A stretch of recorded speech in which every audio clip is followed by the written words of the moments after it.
maravilha poder ver nossas crianças crescendo aos pés do Senhor. Que Deus as abençoe. Mas voltando agora aqui para a exposição do texto dessa manhã.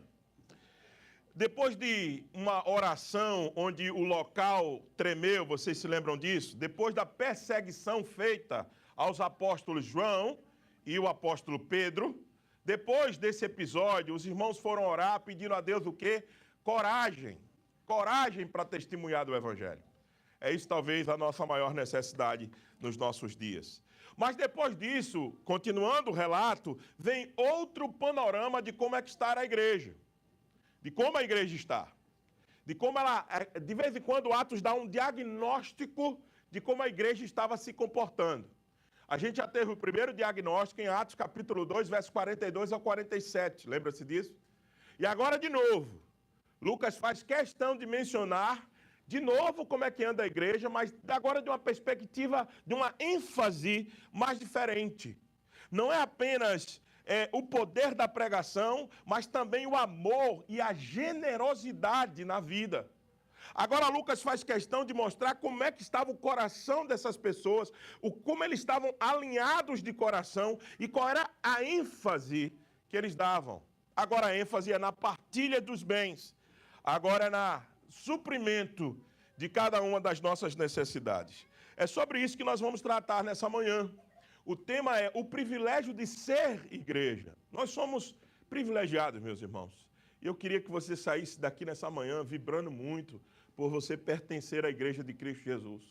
Porque é um grande privilégio, é um privilégio ser da igreja de Cristo. Tem desafios, tem diferenças entre nós, não há uma uniformidade entre nós e graças a Deus porque não há. Porque o Senhor manifesta a sua graça de multiforma, de muitas maneiras. Então louvado seja o nosso Deus porque não há essa uniformidade. Mas deve haver uma unidade entre nós. Tem que ser algo que seja tangível, quase que tocável, quase que perceptível aos nossos olhos. Porque o conceito de unidade não pode ser manifesto se não for de outra maneira, através das nossas ações. E que isso possa ser realmente o foco principal da nossa vida. Então, eu queria responder com o texto de hoje, por que é um privilégio pertencer ou ser igreja de Cristo? Essa é a minha pergunta guia, pergunta que vai dar norte para a gente. Por que é um privilégio? Primeira coisa, porque existe unidade verdadeira. Veja, observe o verso 32, de capítulo 4 de Atos. Da multidão dos que creram, era o coração e a alma. E ninguém considerava exclusivamente sua nenhuma das coisas que possuía. Tudo, porém, lhes era comum. Observe, existia uma multidão aproximadamente de 5.000 crentes já. Lembra-se disso? Se lembra que na última pregação a gente ouviu falar de número de 5.000. Os números chegaram a 5.000, 5.000 homens. Isso significa que existiam mulheres e crianças ainda. Então, era uma multidão já grande. Era o início da igreja, mas já tínhamos aí aproximadamente quase por baixo 9, 10 mil pessoas. E essas 10 mil pessoas, veja, o texto diz que elas tinham um coração e uma alma. O que é que quer dizer isso?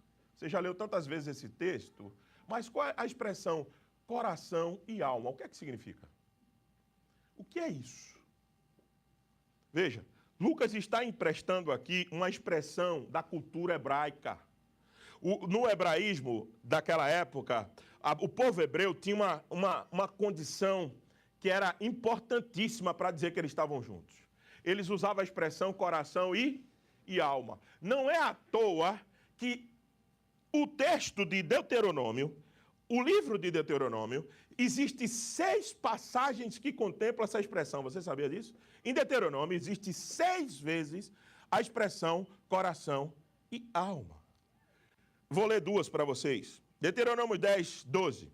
Que é que o Senhor requer de ti? Senão que o temas, ande em teus santos caminhos e o ames, e sirvas ao Senhor teu Deus de todo o teu coração e de toda a tua alma. Deuteronômio 10, 12. Deuteronômio 36. Deus promete circuncidar o coração do povo para que ame. O ame como?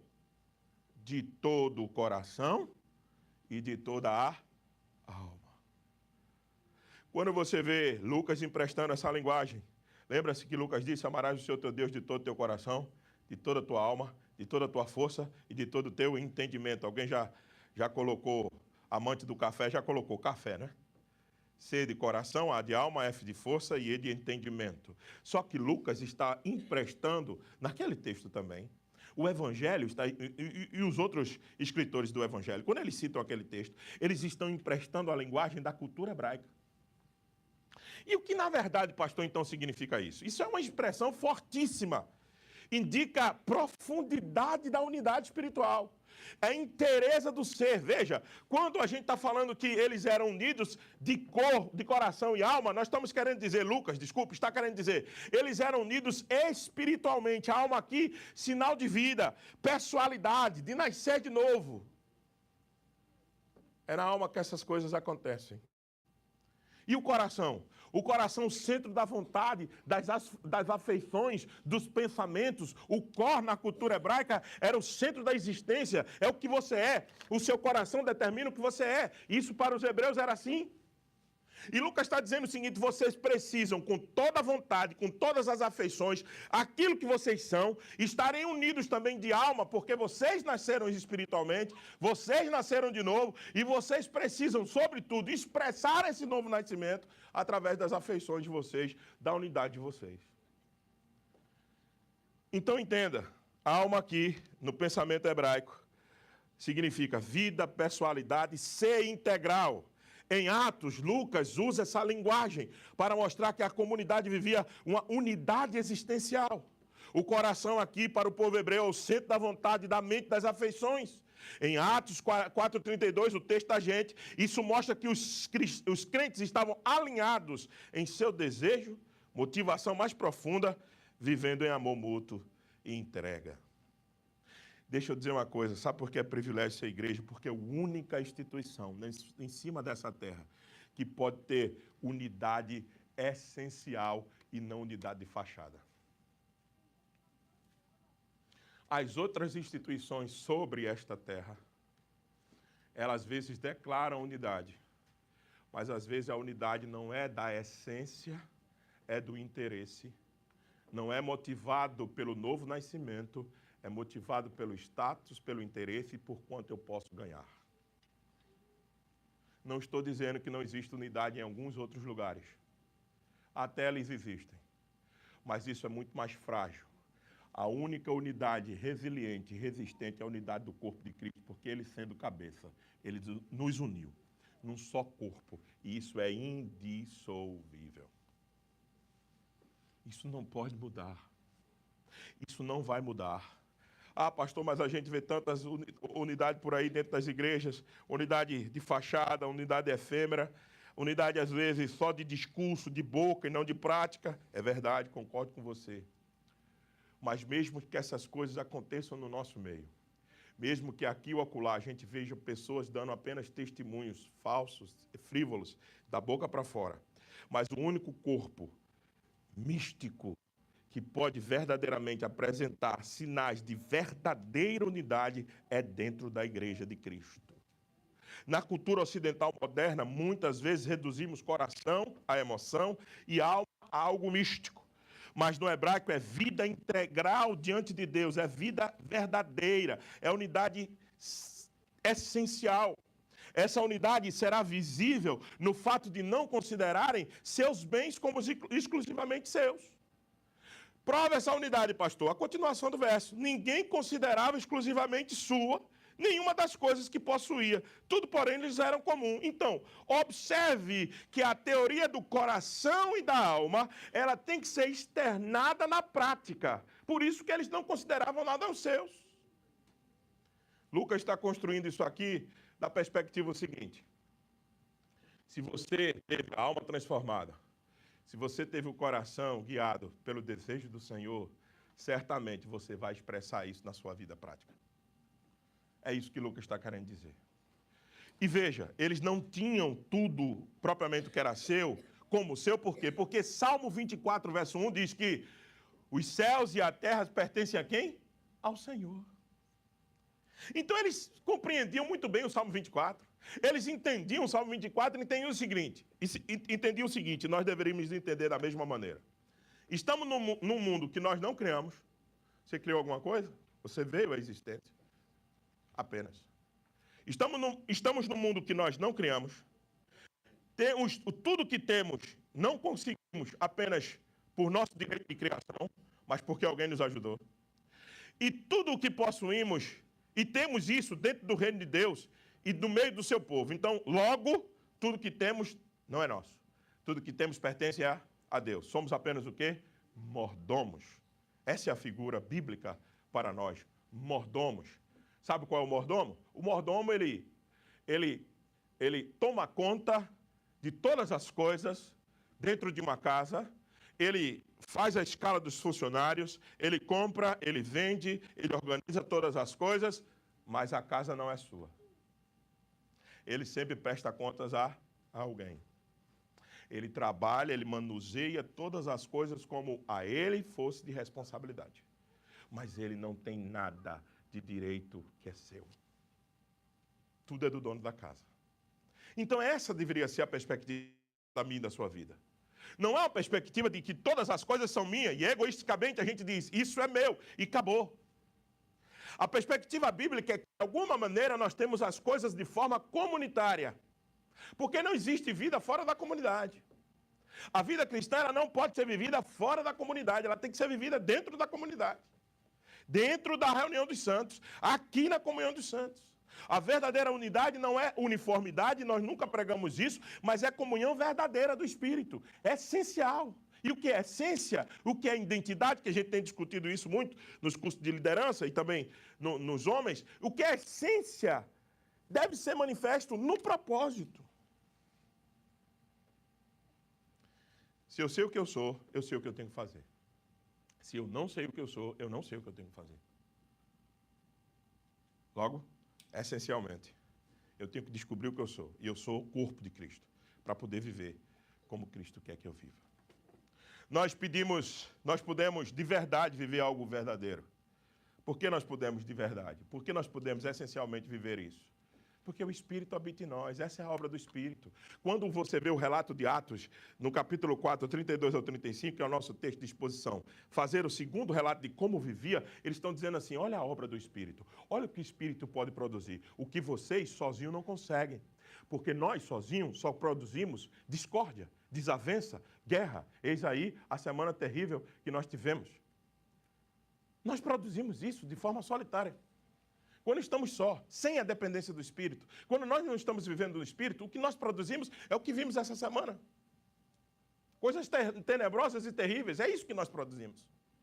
Mas quando o Espírito entra na nossa vida e faz a mudança necessária que é preciso, a gente começa a viver de forma agora verdadeira, não é mais falso. Não é mais uma coisa, não pode ser uma coisa que a gente não consiga tocar. E é por isso que o Espírito, de forma brilhante, ilumina Lucas para expressar de que forma eles praticam isso, mexendo no órgão central da cultura ocidental materialista, o bolso. O bolso. Há órgão central da nossa cultura materialista, que Deus é Mamon. Por que o bolso está aqui? O Espírito sabe o que precisa ser convertido. E o Espírito sabe aonde precisa mexer. E é por isso que o bolso está exposto aqui. Não era nada meu. Vendiam terras e casas no plural. Está sendo posto aqui no texto. E colocavam e depositavam tudo aos pés dos apóstolos. Então, meus amados irmãos, por que a gente pode viver isso? Porque isso é obra do Espírito Santo. Aqui não é utopia. Ah, pastor, isso aí é um sonho bem distante. Isso aqui é utópico, é uma coisa assim que a gente nunca vai conseguir viver. Então você está dizendo que a Bíblia é mentirosa. Porque 2 relatos de como a comunhão dos santos estão postos, e a gente diz que a gente não acredita que a gente pode chegar aqui, a gente pode chegar dessa maneira, porque o Espírito pode nos conduzir a isso. É o Espírito Santo que pode levar a gente a viver esse tipo de vida. Eu sei que é difícil, principalmente no mundo em queda, e eu pecador, você também. Mas nós precisamos acreditar que o Espírito tem poder para fazer algo muito maior no meio da nossa comunhão. De sorte que a gente não se sinta vivendo uma vida cristã de fachada, mas uma vida essencial. Esse é o ponto. Nós podemos de verdade viver algo verdadeiro, meus irmãos. Eu fiz uma redundância aqui de propósito. Nós podemos de verdade viver algo verdadeiro. Nós podemos. A gente não precisa viver algo falso. Hoje, muitas igrejas sofrem divisões, egoísmo, inveja, competição no meio dela. Mas uma igreja saudável combate tudo isso, querendo viver a unidade verdadeira do Espírito no meio da igreja. Segunda coisa, a nossa pergunta. Lembre-se da nossa pergunta. Por que é um privilégio ser igreja? Primeiro, porque existe unidade verdadeira. Segundo, porque existe poder em nós, como igreja, para testemunhar. Veja o verso 33 da sua Bíblia. Com grande poder, os apóstolos davam testemunhos da ressurreição do Senhor Jesus. E em todos eles havia abundante graça. Em todos eles havia abundante graça. Veja, nós recebemos poder para testemunhar. É desse poder que eu estou dizendo. É desse poder de anunciar o Evangelho do Senhor Jesus que a gente precisa se munir. Eu não estou me referindo a outros poderes, como eu já falei nas mensagens anteriores. Há supostamente poder que deixa você em transe, ou que deixa você mais animado do que deveria, emocionado, sentimentalismo barato. Não, eu estou falando de poder que os apóstolos tinham de dar testemunho da ressurreição. Você sabe o que é dar testemunho da ressurreição? É falar de uma coisa naquela época que ninguém acreditava. Ressurgir dos mortos. Hoje, depois de 2000 anos de cristianismo, e sendo a doutrina da ressurreição o elemento central do cristianismo, é fácil falar de ressurreição. É muito fácil, é muito simples. Faz 2000 anos que o mundo todo escuta que Cristo ressuscitou. Mas naquela época dos apóstolos, você abria a boca a dizer que alguém ressuscitou dos mortos, está vivo. E está vivo. Isso é loucura para aqueles que estavam ouvindo. Era uma coisa absurda. Mas eles não tinham medo. Eles não tinham medo de ser chamados de louco, eles não tinham medo de ser cancelados, de ser preteridos. Eles, no poder do Espírito Santo, eles anunciavam, Cristo ressuscitou. Vocês mataram, mas Deus levantou. Vocês, Pôncio Pilatos e Herodes, por maquinação, mandaram ele para a cruz, mas Deus tirou do túmulo, ressuscitou. Imagina, naquela época, há mais de 2000 anos atrás, você ouvir uma pregação dessa. Você vai dizer assim, é loucura, esses caras estão doidos. Por isso que precisava de poder. Por isso que precisa de poder hoje. E que poder é esse? Oriundo de onde? Do Espírito Santo de Deus. Da comunhão com o Espírito. Do relacionamento com Deus Pai, Filho e Espírito Santo. Do relacionamento correto com a Trindade. De uma vida que tem Deus como centro. É daí que vem o poder que a gente precisa. Pertencer à igreja é ter o privilégio de testemunhar da ressurreição de Cristo através do poder do Espírito Santo. O poder não estava nos sinais, veja. Como é que a gente quer demonstrar poder hoje, que a igreja é poderosa? Quando ela faz sinais miraculosos. É assim que a gente entende uma igreja hoje, um irmão que tem poder, um irmão que ora, que o outro cura, que o outro se levanta. Você está vendo isso no texto aqui? O poder está na proclamação do Evangelho. Porque é o Evangelho que ressuscita mortos. É o Evangelho que me tirou da condição que eu estava, que tirou você da condição que a gente estava e nos deu vida. Esse é o poder de Deus. Que a gente anuncia aqui e a gente não sabe onde essa palavra vai chegar. E hoje, sobretudo, potencializada com as redes sociais, com a internet, como nós estamos transmitindo agora. Então, entenda, a gente não sabe, esse é o poder de Deus, a gente anuncia aqui. E eu fico muito feliz quando a gente recebe um feedback de vocês. Não feedback para mim, mas por causa da palavra de Deus. E que vocês dizem, olha, pastor, aquela palavra serviu muito para mim porque mudou isso ou aquilo. Era meu poder que está fazendo isso? Ou o poder da igreja Tampa Bible Presbyterian Church? Não. É o poder da palavra. Eu não me envergonho do Evangelho, diz o apóstolo Paulo, porque é o poder de Deus para a salvação de todo aquele que crê, desde os judeus até os gentios. Apóstolo Paulo tem consciência absoluta que esse poder é regenerador, é revivificador, traz morto à vida. É isso que a gente não precisa de sinais miraculosos, a gente não precisa de cura miraculosa, a gente precisa unicamente do poder de anunciar o Evangelho do Senhor Jesus. Pregação franca, bíblica e transparente, e deixar claramente que o Espírito faça a obra dele. E ele vai fazer, ele vai salvar, ele vai modificar vidas, vai fazer com que a gente viva essa vida de união. É união de verdade. Então, a graça aqui vem oriunda da pregação. Olha como isso é interessante.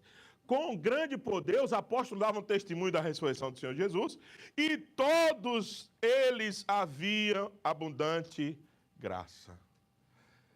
Que negócio extraordinário. A graça abunda com a pregação fiel da palavra. A graça é abundante quanto mais a pregação é fiel. A graça vem sobre nós quanto mais se anuncia a ressurreição de Cristo. Essa é a relação que Lucas faz aqui. A relação completa entre pregação e graça abundante. E a graça abundou tanto que aí depois a gente vai ver o testemunho do verso 34, 35, eles vendiam tudo e distribuíam o produto de quem tinha necessidade.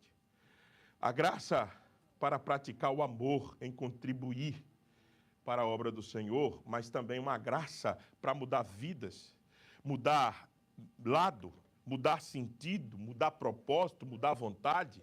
Essa é a graça que tem operado na nossa vida, que faz agora a gente entender claramente o que nós somos, de fato, por que a gente existe, por que a gente trabalha e por que a gente se move.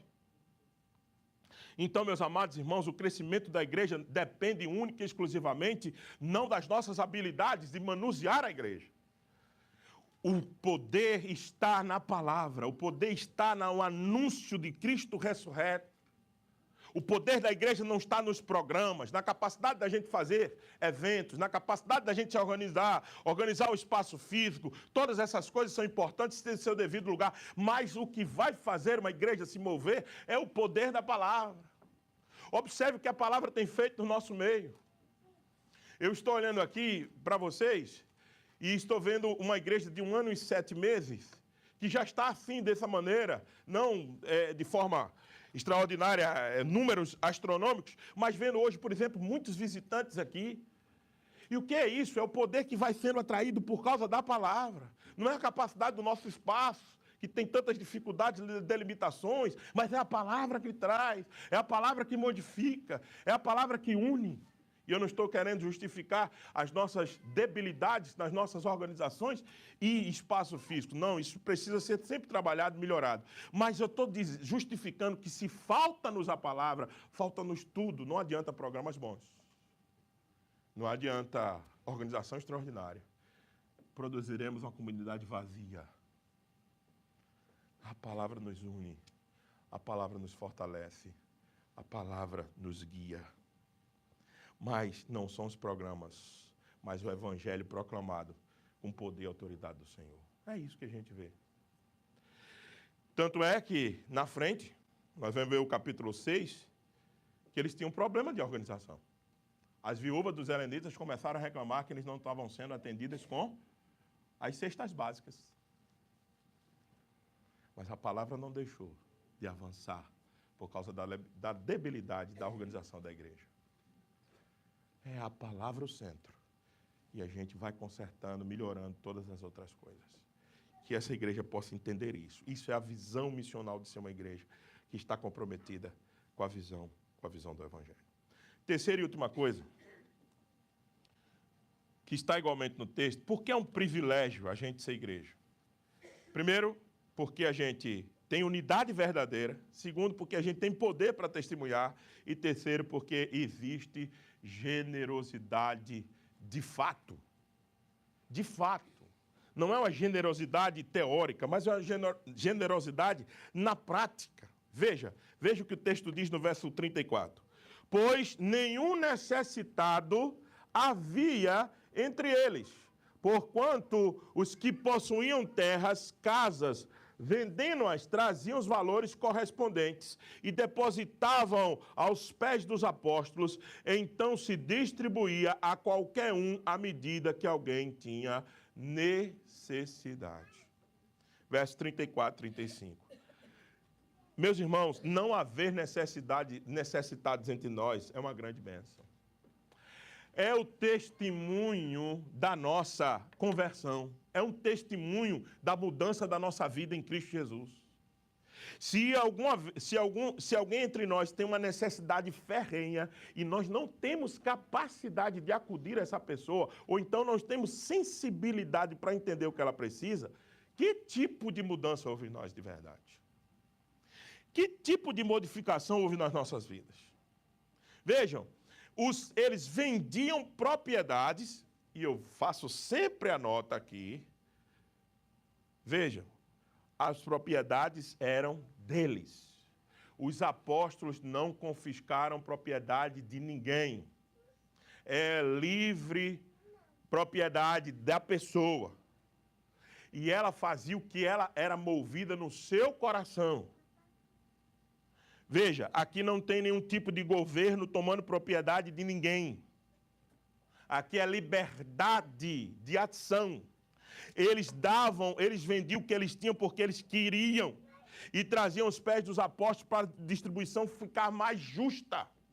Porque os apóstolos deveriam, supostamente, conhecer as necessidades da igreja. Esse é o primeiro ponto. Por que eles traziam para os apóstolos? Porque eles eram líderes da igreja, eles deveriam compreender a necessidade da igreja. Liderança tem que saber a necessidade do seu povo. Se os presbíteros dessa igreja, os diáconos, não sabem, e eu não sabemos qual é a necessidade de vocês, nós somos fracos líderes. Nós precisamos conhecer a necessidade de vocês. Precisamos saber o que vocês têm. E por isso que vocês trazem seus dízimos e as suas ofertas, para que a gente possa entender, junto com vocês, qual é a necessidade que a gente vai atacar. Por isso que era trazida aos pés dos apóstolos. Não para enriquecimento dos apóstolos, mas para suprimento da necessidade do povo. Não é para enriquecer pastor ou líder qualquer, mas é para suprir a necessidade de vocês. E a minha, e a de vocês, e a de todos que aqui estão. Então, por isso que eles traziam os pés dos apóstolos, porque a liderança tem que conhecer a necessidade de quem eles lideram. E ninguém tomava deles. Eles faziam movido por senso de privilégio. É um privilégio poder fazer isso. Vocês se lembram das palavras de Jesus? Melhor é dar do que receber. Quando eles podiam vender alguma propriedade e depositar o valor no pé dos apóstolos, era um privilégio de quem estava fazendo, não é de quem está recebendo. Eu quero estar sempre na posição de vender o que é meu para dar para vocês. Ao contrário, eu estou na necessidade. Então, entenda, é um privilégio fazer isso. A gente precisa compreender que é dádiva pertencer a esse corpo, que tem unidade verdadeira, que prega no poder do Senhor, mas que tem uma generosidade de fato e não de discurso. Que sabe o que precisa fazer para que a necessidade seja suprida. E, meus amados irmãos, a fé verdadeira precisa se transformar em obediência, em algo prático, tangível, palpável. Hoje, a igreja deve ser conhecida pela sua generosidade. Mas o que é que a igreja hoje tem sido conhecida? Pela sua ganância. A igreja precisa ser reconhecida por sua generosidade e hoje ela é reconhecida pela sua ganância. A ganância de querer ser mega church. A ganância de querer ser instituição relevante. Um relevante aí bem entre aspas. É ganância que a gente vê no meio da igreja ao invés de ver generosidade, dar em prol do outro. Então, meus amados irmãos, em contexto como o nosso, de imigrantes que a gente é aqui brasileiro, isso significa muito ter uma igreja saudável que pensa no bem de todos. Não só apenas que faz network de trabalho, de hospedagem, mas que cuidam dos outros através da oração, da distribuição das necessidades, para que nada esteja faltando entre nós. Isso não pode ser apenas um discurso, meus irmãos. Isso precisa ser transformado em prática. Eles depositavam nos pés dos apóstolos, não porque eles temiam a homens, mas porque eles temiam a Deus. Nossas contribuições, nossos dízimos, nossas ofertas, não podem absolutamente ser porque a gente quer aparecer. Não, que a tua mão direita faça, a esquerda não saiba. Isso é princípio bíblico. Mas é porque a gente ama o Senhor. E quem ama o Senhor contribui com a sua obra. Quer ver um exemplo prático disso? Vocês se lembram de Êxodo capítulo 36, verso 5 em diante? Moisés tinha uma necessidade para suprir. Não Moisés, o povo. O povo traz e disseram a Moisés, o povo traz muito mais do que é necessário. Moisés foi fazer uma oferta alçada. O que é oferta alçada? Oferta com determinado fim específico. Duas grandes ofertas que a gente se lembra do que aconteceu nas Escrituras. Primeiro, a oferta que Moisés faz para o tabernáculo. Isso está em Êxodo 36, eu vou ler o texto já já. E a segunda, a oferta que Davi faz, se lembra? Que ele faz uma oferta alçada para a construção do templo, porque ele queria juntar material, porque ele não ia construir, mas deixar o material pronto para Salomão. Se lembra? Duas ofertas alçadas, ofertas específicas, com propósito. A de Moisés, o que aconteceu? Aconteceu o mesmo que aconteceu com Davi. Ouça o texto. E disseram a Moisés, o povo traz muito mais do que é necessário, Moisés, para o serviço da obra que o Senhor nos ordenou se fizesse. Oh Deus, que aqui a gente possa dizer isso. Vocês estão trazendo demais. O povo traz muito mais do que é necessário para o serviço da obra que o Senhor ordenou que se fizesse, Moisés. Então ordenou Moisés, e a ordem foi proclamada no arraial, dizendo, nenhum homem ou mulher faça mais obra alguma para ofertar para o tabernáculo, para o santuário. Assim, o povo foi proibido. Ah, Deus. O povo foi proibido de trazer mais, porque o material que tinha era suficiente para toda a obra que se devia fazer e ainda sobrava. Fé não é discurso frívolo. Fé é ação prática. Se a sua fé não mexe no seu bolso, no seu tempo, nas suas influências, reveja a sua fé. Pense de novo a sua fé. A fé, ela precisa ser redundada em forma prática. Aí você vai dizer assim para mim, mas pastor, eu não tenho como dar. Todos nós aqui temos como dar. Todos. Não tem um aqui que esteja sentado que não tem condições de dar. Todos têm. Do pouco e do muito. Porque não é a quantidade que está em jogo aqui. É o coração liberal para dar o que precisa. Aquela viúva, se lembra? Quem foi elogiada? Foi ela. Ela não tinha condições de dar, mas ela deu tudo o que tinha. Para quê? Para enriquecimento de algum líder? Não. Para a obra do Senhor. Eu gosto muito da história de William Carey. Nascido em 1761 a 1834, conhecido como pai das missões modernas. E eu estava lendo essa semana alguma coisa sobre a biografia dele, encontrei um camarada, e ele era sapateiro na Londres antiga daquela época. Um sapateiro naquela época da Londres antiga não fazia tanto dinheiro assim. Era um cara comum. E ele encontrou-se com o tal de Andrew Fuller, que também era pobre. E eles juntaram um grupo de pobres, porque a classe média rica não queria participar dessa loucura que era atravessar o oceano e ir para a Índia. Você está louco? Em 1800 mais ou menos? Você atravessar o oceano e ir para a Índia? Você está maluco, Karen? Porque ele queria pregar a palavra do Senhor. E Andrew Fuller diz o seguinte, nós como uma corda seguraremos daqui, enquanto você desce ao fundo da mina. Esse camarada traduziu a palavra do Senhor em 30 idiomas. Pregou na Índia e em outros lugares. Um grande missionário. E ele simplesmente fundou escolas, pregou o evangelho, influenciou o fim da prática da queima de viúvas, queimava-se viúvas. E lançou as bases do movimento missionário moderno. Tudo isso foi possível porque gente simples, mas fiel, generosa, se juntaram para fazer missões. Os recursos eram limitados, mas o Senhor multiplicou os recursos e eles puderam fazer uma grande obra.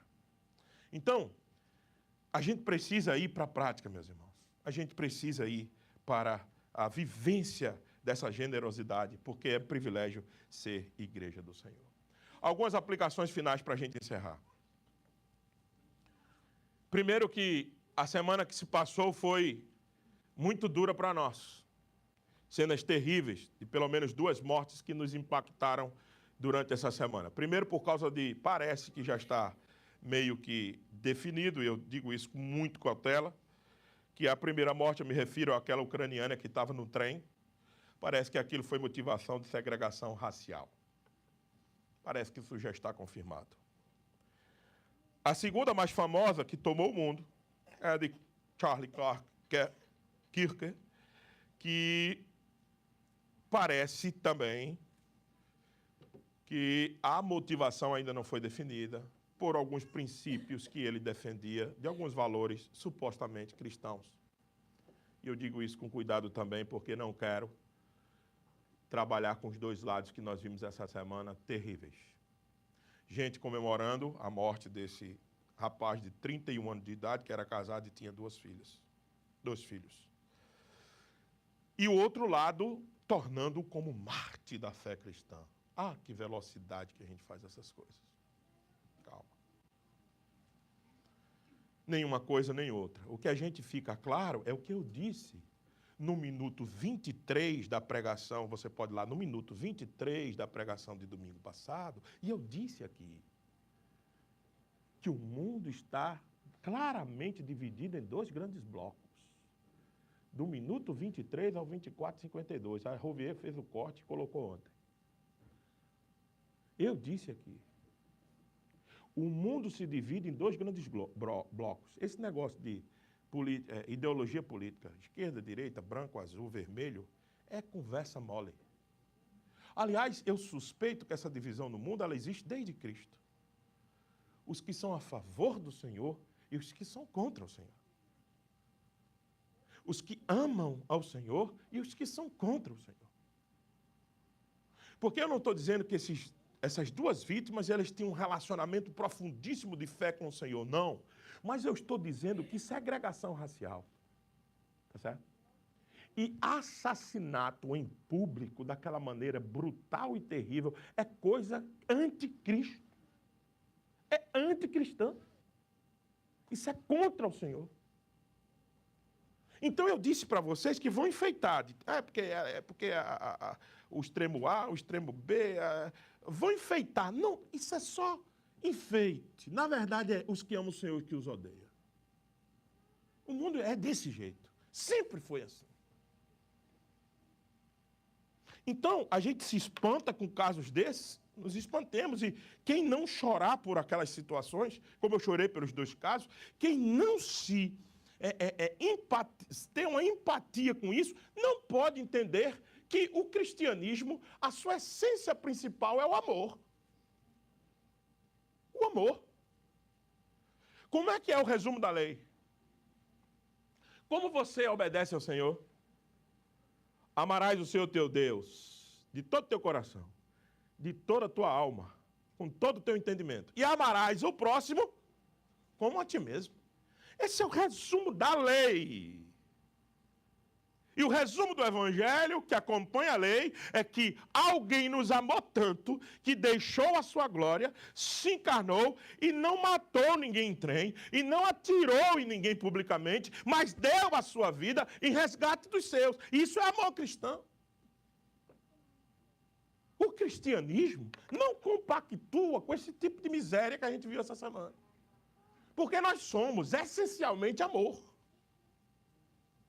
Amor. Sem ser desprovido de uma justiça equilibrada, mas nós somos amor. Então, meus irmãos, eu disse a vocês domingo e a semana confirmou. O que nós assistimos é contra Cristo. é contra o seu evangelho. É contra a sua igreja. Mas o privilégio é que nós podemos viver unidos como igreja, como a gente viu no texto de hoje, para enfrentar com coragem essas coisas deste mundo tenebroso, para testemunharmos de Cristo sem precisar pegar em nenhuma arma para matar ninguém. Talvez algumas armas para nos defender se a lei permitir, mas nunca para atacar ninguém, nunca para matar ninguém, nunca para tirar a vida de ninguém, porque nossas armas são espirituais. Nossa armadura foi dita em Efésios capítulo 6, verso 10, a partir do verso 10. Nossas armas são oração, fé e a proclamação do Evangelho. É isso que a gente se mune. Isso é que é ser a igreja de Cristo. Vamos ofertar Cristo ressurreto, esse é o nosso discurso. Se provocar ódio em alguém, paciência. Mas nós não vamos recuar. Nós não podemos recuar da proclamação, mesmo que acabemos mortos. Porque é o grande privilégio, talvez, da nossa vida.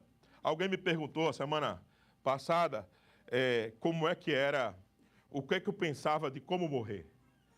E eu não respondi de forma adequada. Eu disse que eu não penso nessas coisas, eu só tenho dificuldade, às vezes, de ficar em cima da cama. Eu disse isso para alguém que me perguntou. Mas, com o passar dessa semana, eu fiquei pensando, naquela pergunta que me fizeram, talvez a melhor forma de nós morrermos é por causa da proclamação do Evangelho do Senhor Jesus Cristo. Oh, que morte gloriosa! Poder morrer como os nossos apóstolos morreram. Pedro pediu para não ser crucificado de cabeça para cima, porque ele não queria parecer com o seu Senhor. Pediu para lhe crucificarem de cabeça para baixo, porque ele não podia imitar o seu Senhor. Oh, que morte gloriosa! A morte pela fidelidade ao Evangelho. E isso não é fanatismo, porque fanatismo é alguém que não sabe dar a razão de sua fé, e esse tipo de fé fanática não tem nenhuma correspondência com a vida prática atual. A minha fé e a sua, ela não é fanática, sabe por quê? Porque a minha fé e a sua tem correspondência nos fatos atuais. Todas as vezes que a gente prega esse evangelho, a gente modifica. Todas as vezes que a gente prega esse evangelho, a minha fé é fortalecida. Todas as vezes que a gente prega esse evangelho, vida é modificada. Então isso não é fanatismo, isso é realidade. Todas as vezes que a gente vive esse evangelho, coisas novas acontecem no nosso meio. Então isso não é fanatismo. Fanatismo não produz nada. Fé verdadeira produz mudança. Então, quem dera que nós pudéssemos morrer por esse evangelho do Senhor Jesus. Quem dera. Porque nós somos, 2 Coríntios capítulo 4, verso de 8 em diante, de 7 em diante, diz assim: temos, porém, esse tesouro em vaso de barro, para que a excelência do poder seja de Deus e não de nós. Em tudo somos atribulados, somos mesmo. Porém, não angustiados. Perplexos, porém, não desanimados. Perseguidos, porém, não desamparados. Abatidos, porém, jamais destruídos. Levando sempre no corpo o morrer de Jesus, para que também a sua vida se manifeste em nosso corpo. Porque nós que vivemos sobre os sempre entregues à morte, nós que estamos vivendo em Cristo, somos sempre entregues à morte. Por quê? Por causa de Jesus. Para que também a vida de Jesus se manifeste em nossa carne mortal. Jesus disse: quem quiser ganhar a sua vida, perdê-la. Quem quiser viver nele, precisa estar pronto para morrer por ele. Pronto. Então, meus amados irmãos, precisamos ser muito, muito gratos. Valorize ser igreja. Valorize pertencer à igreja. Faça que sua vida gire em torno do serviço do reino. E a melhor coisa a você e eu fazer é estarmos dentro de um projeto numa igreja local, pensando na nossa igreja local como expressão da igreja maior de Cristo, mas comprometido com o projeto da nossa igreja local. Para que a gente viva aqui, distribua o nosso produto aqui, para que a gente seja socorrido aqui, para que alguém nos socorra aqui, para que a gente se fortaleça aqui, para que a gente seja formado aqui, na igreja local. Não despreze a igreja local. Ela é a expressão da igreja de Cristo. Estamos vivendo como donos das nossas coisas ou como mordomos? Porque eles vendiam tudo para, como princípio de mordomia, atender todos aqueles que são necessitados. E a última coisa, a nossa comunhão é verdadeiramente prática ou é apenas teórica? Cuidado quando você responder essa pergunta, a gente é muito ligeiro. Não, eu tenho comunhão de verdade. Veja, a importância de tomar atitudes práticas deve ser algo que contemple nossas decisões. Veja, vender coisas por amor a Cristo é uma coisa muito elevada, mas é uma decisão prática. Precisa ser tomada praticamente. Nossa igreja tem aqui o acolá, e eu vou citar apenas um exemplo de como, às vezes, a gente diz que estamos praticando as coisas. E esse exemplo, ele é muito pequeno diante da grandiosidade do exemplo que trouxe. Mas a gente aqui, como igreja, tem tentado fazer algumas atividades para nos manter mais próximos. Tem um calendário de atividades. Essa semana teremos os encontros das mulheres e dos adolescentes. Já tivemos dos homens. A gente tenta, dominicalmente, sentar à mesa para almoçarmos juntos. E eu quero dizer para vocês que essas coisas podem mudar ao longo da história da nossa igreja aqui, pode, dependendo do lugar que a gente está, a situação que a gente esteja. Às vezes, para descansar nossas mulheres, nossos irmãos, a gente suspendeu um almoço aqui ou ali. Essa não é meu ponto discursivo. O meu ponto é que a gente precisa se dispor a praticar coisas que às vezes vai nos tirar da zona de conforto para que a gente tenha uma comunhão. Por que vocês acham que a gente faz esse almoço aqui? Às vezes é dispendioso, cansativo, você quer voltar para casa. Ou então você quer sair com a sua família. Ok, não tem problema nenhum com isso. Vá em paz. Mas o nosso ponto é que, às vezes, um almoço, a gente tem dificuldade de praticar. Que dirá as outras coisas? Me desculpe. Então nós não estamos prontos para aquilo que Deus tem para nós. Se nós não conseguimos vencer, supostamente, um almoço, vamos vencer o quê? Nós estamos dispostos a abrir mão de um almoço, nós vamos ter condições de querer o quê? Então, cuidado, sua atitude prática demonstra onde está seu coração. Às vezes a gente nega isso, mas isso é o meu ponto nevrálgico central para a gente acabar hoje é esse. Entenda, cuidado no seu discurso. Você diz que ama as pessoas, mas não vão quando ela lhes convida para estar presente. Mas às vezes não dá agenda, pastor, ok. Mas nunca dá. Nunca dá. Se a gente quiser, a gente está. Vocês sabem disso. Se a gente quiser estar no local, a gente vai fazer de tudo para estar. Vocês sabem disso. Então, cuidado no seu discurso. Cuidado para que a sua prática não denuncie que a sua unidade é de fachada.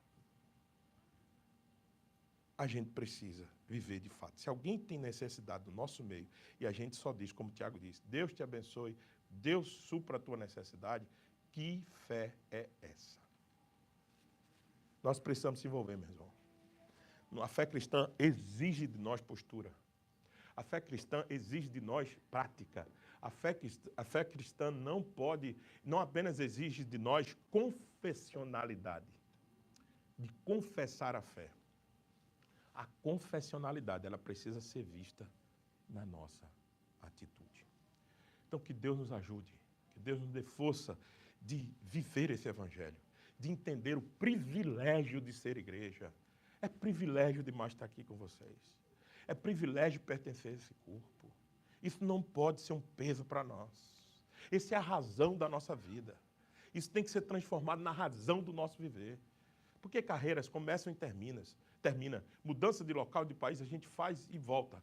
Mas vida cristã é o propósito da nossa existência.